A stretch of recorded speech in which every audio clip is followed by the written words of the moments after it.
Hello, my name is Gary Clemens. I'm Vice President, Chief Program Officer here at Friends of the Children National.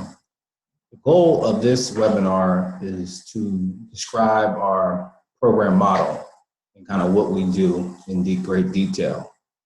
We have other webinars that will take you through compliance of the grant, and then also take you through the RFP process that we're recording as well.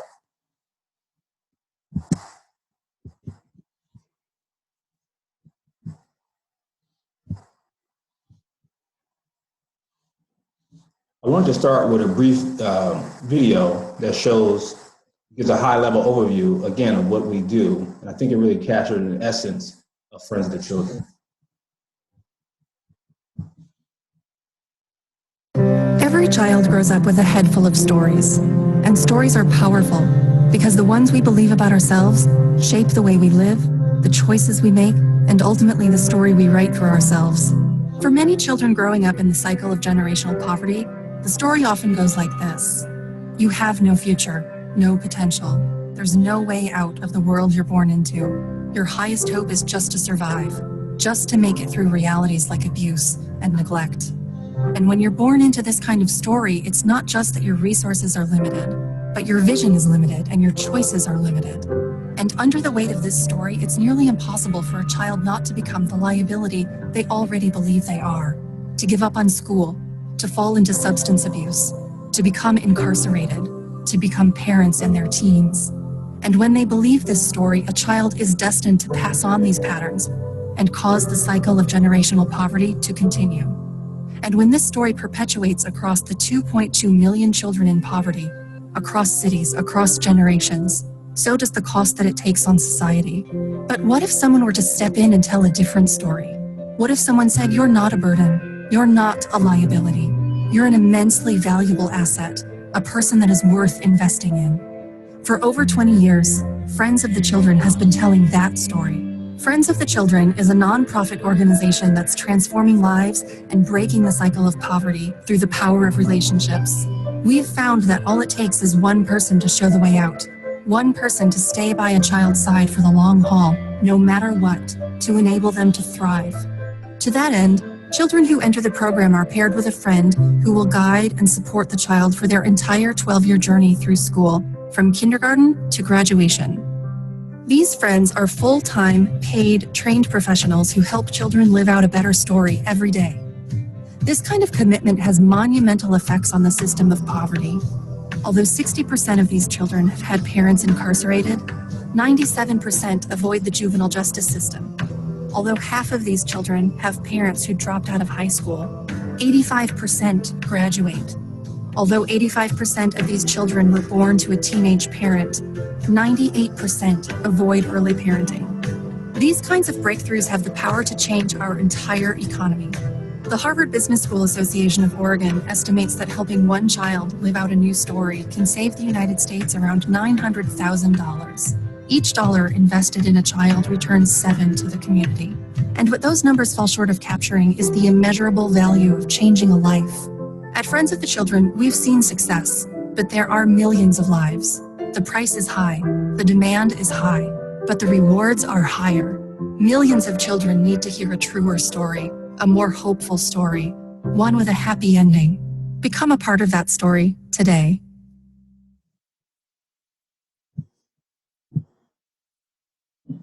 Again, my name is Gary Clemens. I know on the bottom left-hand corner it says Jenna. I'm not Jenna. She's way more attractive than I am, but I'll continue. So the purpose of our One Child at a Time expansion grant is to grow our network by 50%. So we're really excited. We're really excited about that. To understand Friends of the Children, I think it's really important that you understand our founder. Our founder, Duncan Campbell, has his own story, kids, and I'll give a brief overview. There is a book out, The Art of Being There. Duncan Campbell goes in detail about his story. Duncan grew up in Northeast Portland to parents that suffered from substance abuse. They lived below the poverty line. His dad was in and out of jail. And Duncan did not have a person that was there, but he always wanted someone that was there and kind of struggled. But he had other people, he had friends, family that kind of took him in, and he was able to have dinner at their house. Duncan went on to go to college, to law school. While he was working at law school, Duncan worked for the Juvenile Detention Center. And when he saw kids coming in kind of after the fact, and he always wondered if those kids had someone early in their life, would they end up in there with him? He also saw the more he built a relationship with the kids, they were more likely to, for him to build a bond and for them to build a solid relationship. He saw that the kids really listened to his advice and kind of followed his lead. Duncan went on to start his own business. His business was successful. When he reached towards the end of his career, he got Portland State researchers together, and he said, if I want to help the most at-risk kids in my community, what do I have to do? They did the research, and they said, you need a long-term positive adult role model that teaches kids positive values and helps them in school. Duncan went around and toured the world and looked and see if a program like that existed, and one didn't exist, because he believes in not reinventing the wheel. So he started his own Friends of the Children here in Portland, Oregon. He started with 3 friends, 24 kids. He made sure he found friends from the community, and that's when Friends of the Children started in 1993. Our unique model is that we find the most at-risk kids in the community. We pair them with a professional mentor. The mentor, this is their full-time job, and they have benefits as well. We match them for 12 and a half years, no matter what. So there's nothing a kid can do to be removed from our program. We're with them no matter what. We work with them in school, in their homes, in the community, doing a variety of different things. Another key element of our program is that we really want to measure what we're doing. So we measure, we evaluate, and we continuously improve what we're doing.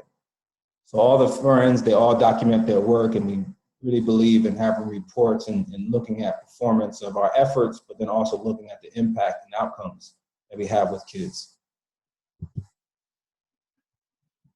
Again, we started in Portland, Oregon. We have 2 sites in Portland. So we have one in the main part of the city, but then we also have a site in Gresham, which is a suburb where poverty is moving to. We have one in Seattle, Washington, Clement Falls, which is a rural town in Oregon. It's about 5 hours away from Portland. We have 2 sites in Harlem, in New York, which are Harlem and South Bronx. We have a site in Boston, Tampa Bay, Florida, and Cornwall, England. And all our sites have their own unique stories, but it took a champion or somebody from the community that was really passionate about helping kids, and they were able to start our Friends of the Children chapter in their own city. We have an evidence-based model. We're in the 8th year of a randomized controlled trial right now. We're seeing positive results on that. We're looking into several pay-for-success studies. Since we started the organization, we believe in third-party evaluation. So every year we do a third-party evaluation to also measure our impact. So we do that internally, but we also have that third-party evaluation. Last, but definitely not least, is the performance matrix in the shared database. So all our sites are on the same shared database, efforts to outcome database, where all the friends enter all their work with the kids, and we're able to see that at multiple levels.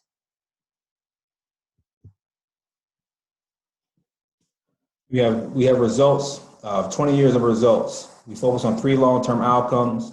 One, that every child graduate from high school with a GED or high school diploma. 83% of our kids do that. 60% of them come from parents that did not graduate, that they avoid the juvenile justice system. 93% avoid the juvenile justice system. 50% had a parent that was incarcerated at one time or another, and that they avoid being a teen parent, which 98% of the kids do that, and 85% of the kids were born to teen parents. We believe that if kids, by the time they're 18, or by the time they graduate from the program, if they accomplish these 3 long-term outcomes, it's setting them up for success to break the cycle of poverty.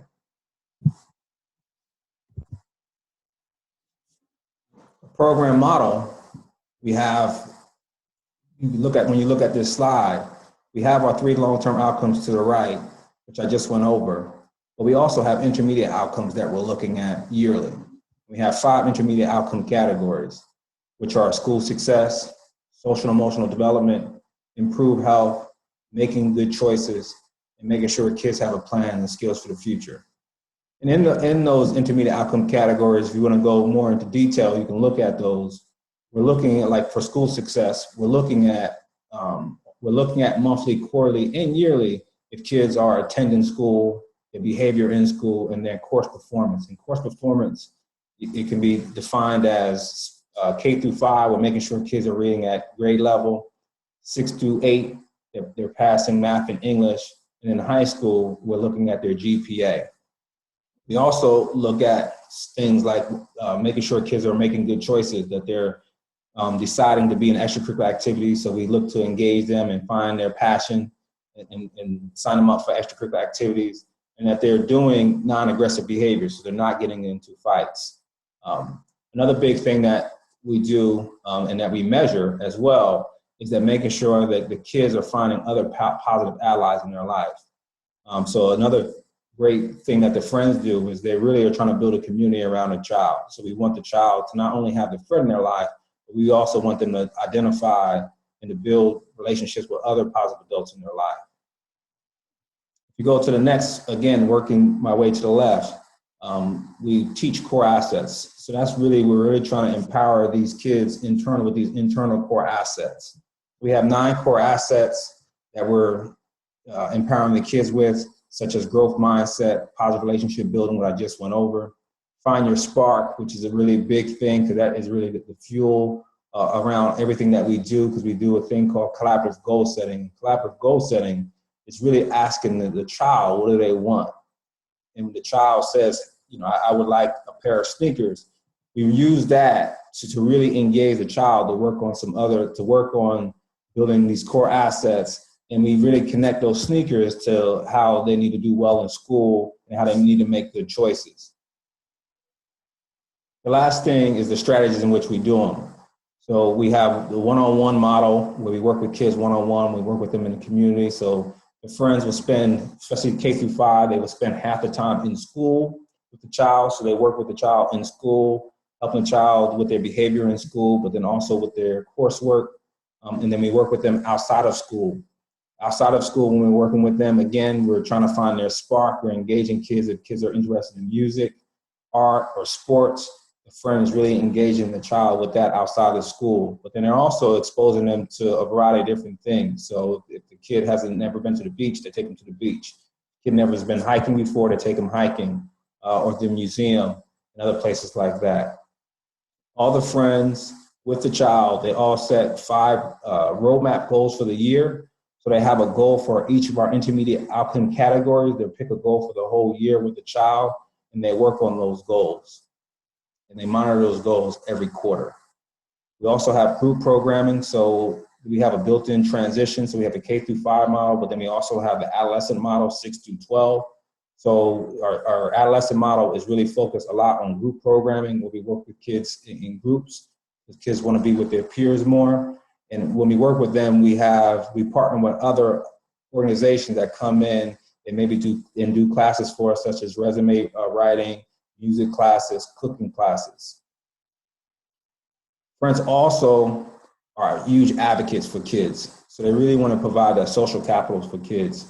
So with other adults and other systems that the child is involved with.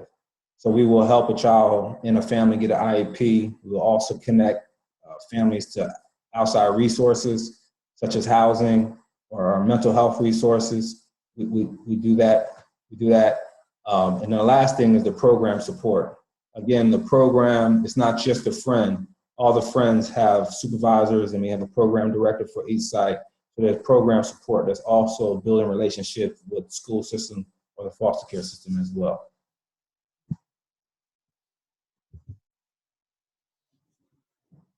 The way we select our kids. So we have two separate ways that we select our kids. We select them, we have a school selection, and we also have a foster care selection. First, I'll cover the school selection. Our school selection is a very intensive process where it's a 6-week process where we identify schools with low test scores, high free and reduced lunch, and that are located in high crime neighborhoods. Once we identify the school, we identify how many kindergarten classrooms they are, because again, we select kids from kindergarten. So we identify how many kindergarten classes there are. If there's 4 kindergarten classes, we assign 4 friends to that school, so a friend for each kindergarten class. And the friends go in and they observe the kids for 6 weeks, and they actually become part of the class. So they don't go in with their clipboard, they become part of the class. And what they're looking for the child that is displaying aggressive behavior, social withdrawal, the kids that don't talk to their friends for the whole 6 weeks, the kids that are not coming to school at all, kids that are showing up to school with the same clothes over and over again. But the friend is also talking to the school staff about the family dynamic. So one or both parents are incarcerated, substance abuse is in the home. There has been, maybe some DHS calls about the child, and they also check and see if the child was born to a teen parent as well. At the end of that 6 weeks, we have a 3-hour meeting with the school staff. When I say school staff, that's all the kindergarten teachers that were part of the selection process, the principal, the school counselor, and any other relevant school staff. And in that meeting, we get to hear roughly about half the kids' stories. So during that process, say we might start out with looking at, maybe 100 kids. But from that process, we might get the list down to 50 kids, roughly 50% of the kids we identify that they could benefit from the program. And then we hear about all the kids' risk factors and protective factors. So you might hear a story about a kid being really proud of a picture that he had with his father. And he brought the picture to school, and he was so proud because this picture was his father. But the father was holding a 9mm up, throwing up gang signs in his selection meeting. So you hear stories like that. We collect more data during this meeting, and then after this meeting, we have another internal meeting. So another internal meeting with just only Friends of the Children staff. And in that meeting, we give a child a score in multiple categories. So we give them an individual behavior score, an environmental risk factor score. We give them a strength score, and then needs. And we also do a needs assessment if they need the program. We add that score together, and basically the kids with the highest score are the kids that we select for the program.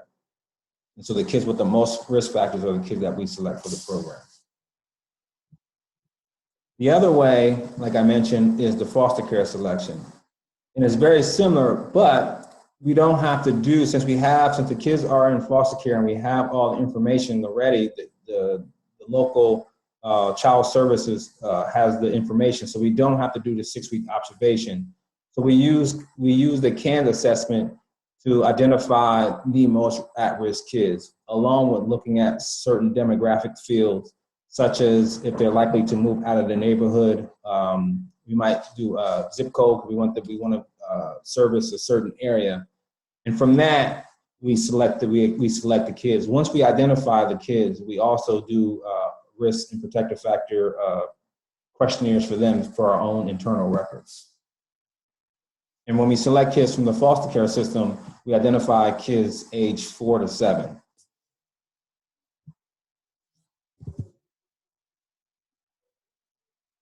So our friends are from a variety of different backgrounds.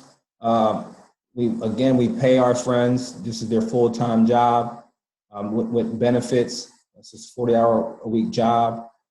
We make sure that they have a college degree and at least 3 years experience working with this population. Our average friend stays for 7 years. And I'll say a little bit about myself. When I started as a friend. I grew up I went to high school in Inglewood, California, which was a very high gang neighborhood and was involved in gangs. And I had a positive person in my life that showed me a different way. and I went on to have a different career, and I decided I wanted to kind of pay it forward. So we have a lot of friends that kind of have that background, that grew up in maybe similar situations than the kids that we work with. And they want to come back and they want to pay it forward. We have social workers on staff that have maybe their MSW. We also have teachers, and they're really looking to work with kids in a more intimate setting. All our friends, they're responsible for, our K through 5 friends are responsible for 8 kids, so they have 8 kids on their caseload. Our adolescent friends have 10 to 12 kids that they're responsible for. And they work with each kid for 4 hours a week, 16 hours a month, working with kids.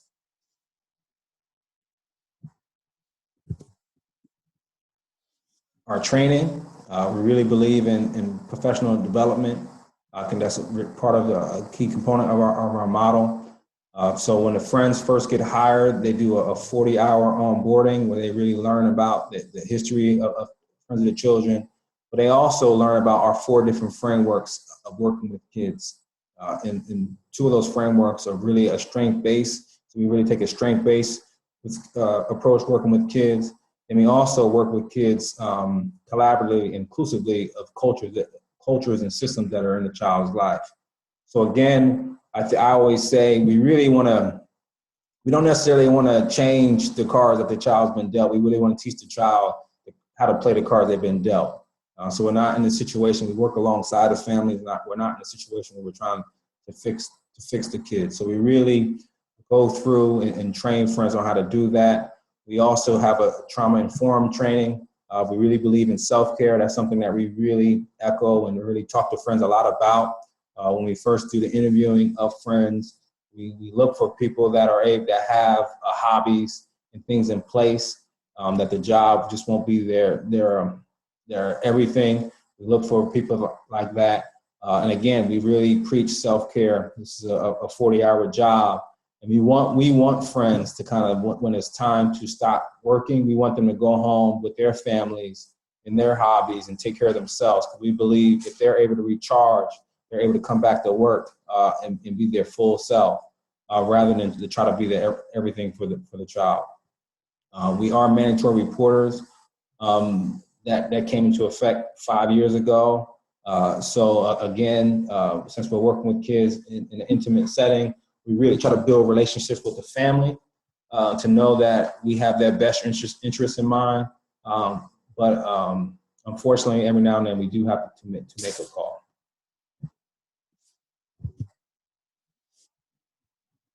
Another key component of our model is that all the friends have supervisors. So they all have a supervisor and they have a team that they're all on. The team meets weekly, so they either have team meetings or they have a one-on-one, so they see their supervisors weekly.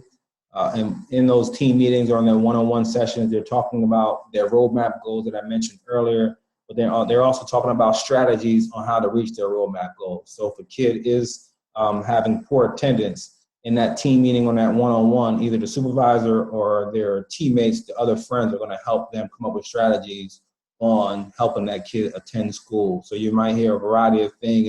Transportation might be in a way of it, but the kid might be homeless.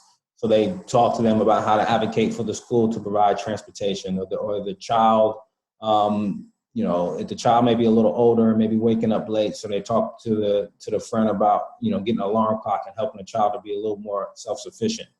So they will do a variety of different things to help kids reach their roadmap goals. They also, again, all the friends enter their information in our ETO, efforts to outcome database. In that database, the team leader or the supervisor is able to look at how the friend is doing weekly. What I have here on this slide is one of our scorecards. So this is a monthly scorecard. So this is a scorecard that can be pulled up monthly, but it can also be pulled up weekly. But monthly, if you look at it here, we have certain goals that we want our youth to reach. So we want all our youth, we want all our friends to work with their goals at least once a month. We want them to have at least 2 caregiver contacts a month. We want them to at least go to the school at least twice a month.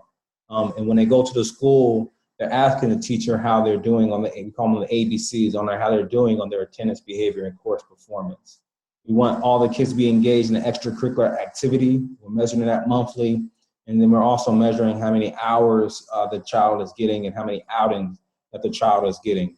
And what's really great about this is that we're able to compare this to compare it to other sites, but then also share strategies with other sites. So again, we have our 7 locations across the country, chapters across the country, and we have a monthly program director call, and then we also have a monthly executive director call where all the sites come together and are able to see these scorecards and they're able to talk about the data.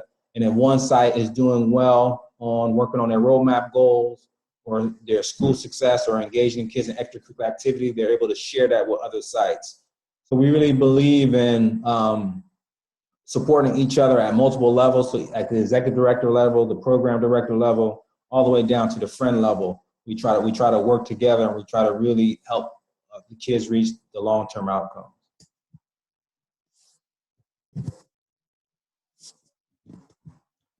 So last, I'll share. I was fortunate when I was a friend for a while, but then after I was a friend, I was a supervisor. So I was able to supervise a team of friends, and on my team, I had a friend on my team named Carlos.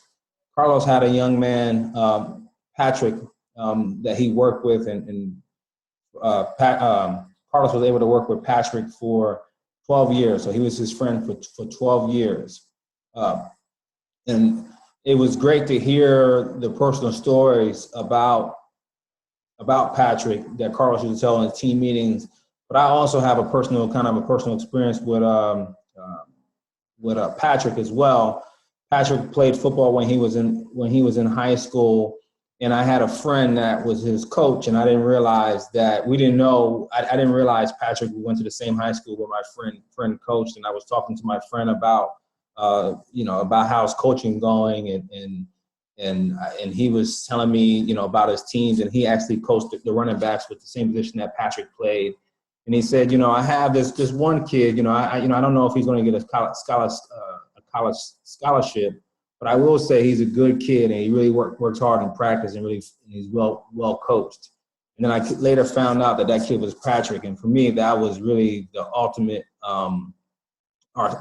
success. That here's a kid in the community engaging with other adults, and other people are giving compliments on this kid. But I'll let Patrick and Carlos tell their own story.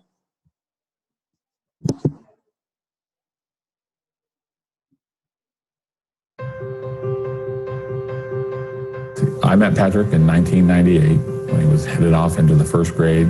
I have seen him grow from a very impulsive young man, abrasive sometimes socially, to one who is slowing down, being more reflective, and thinking about the real impacts he really wants to make in this world.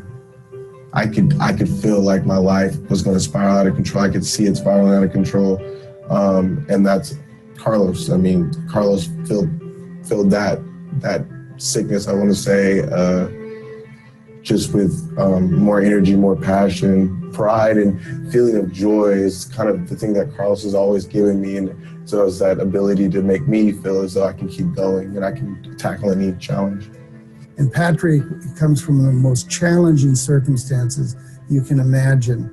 And for him to sustain himself through the challenges that he went through in his early childhood, let alone his teen years, and then to go on to the University of Oregon is beyond imagination. So that's one of the greater outcomes and the greater stories of Friends. And yet it wouldn't have happened but for the love, caring, nurturing that Carlos gave Patrick. The two of them have a bond that makes everything I've ever done worthwhile. I've been a mentor to Patrick through Friends of the Children, and that's an arranged relationship in a sense, it was designed. But now he's out and I'm not working for Friends of the Children anymore. There really never does go a moment in his life where he doesn't call me up if he's got to make a tough decision. He doesn't call me and say, hey, what should I do? Here's what I'm thinking about. Can I get some feedback? And when we get to talking on the phone, still to this day, for whatever reason, it can go 3-4 hours and we hardly even know it. And it doesn't really happen that way every time, but it did with him. And I can't let it go. Carlos was just being in my life, and Carlos kind of watching over me. Honestly, it's really meant a lot. Again, there's just been times in college where I get this weird feeling like, I'm put in a situation, I'm like, what would Carlos do? And how would Carlos try to think through the situation? And not being raised by my parents, I don't know how other kids think, but for me, that's just some knowledge that I have to draw on. And so he's been really impactful for me. If it wasn't for Friends of the Children, to me, it's a no-brainer. I'd be in jail. There's several times that I can just count and see in my life where I could have made a wrong decision had I not been with Carlos. It just seemed so surreal to have someone who said that they were going to be in your life, and even though the commitment was only to high school, to have someone still there to this day, and now you can scrape your knee, and if you really need to, you can give them a call. Our core outcomes is just to graduate from high school. And here Patrick is not only going to graduate from the University of Oregon, but he has the option of going on to graduate school or law school, and he's going to clearly be a leader in our community. When I think about Patrick's future, my hope for him is that he will follow his calling and go out and prosper and bloom the way he's supposed to. I want to get into nonprofit work just because I felt like Friends of Children was so impactful in my life. And I feel like, if I can give back just a little bit, it's worth a shot, for sure.